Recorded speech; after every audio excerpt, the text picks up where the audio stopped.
Jeste li ikad zapiknuli lovorove listove u rižu? U ovom kratkom videu ću vam pokazati više nevjerojatnih stvari koje možete uraditi sa samo malo riže i lovora. Stoga svakako ostanite s nama do kraja videa.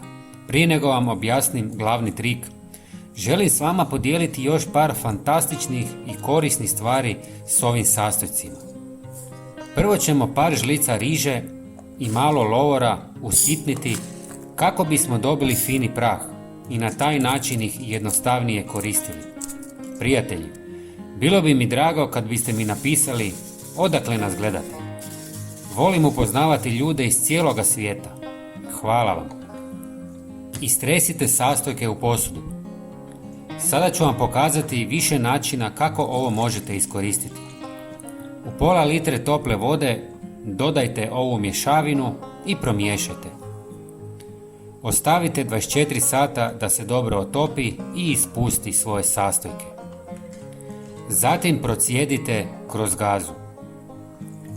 Sada ste napravili odlično sredstvo za dvije potpuno različite stvari. Prva je gnojivo za biljke. Riža je bogata hranjivim tvarima poput dušika, fosfora i kalija koji su ključni za zdravlje biljaka. Lovor donosi esencijalne minerale poput kalcija, magnezija i željeza, a istovremeno djeluje kao prirodni repelent protiv štetočina, što doprinosi zdravijem rastu biljaka. A druga korisna stvar je kupka za stopala. Pomiješajte ovaj koncentrat s 5 litara tople vode i namačite stopala 2 puta tjedno po 30 minuta.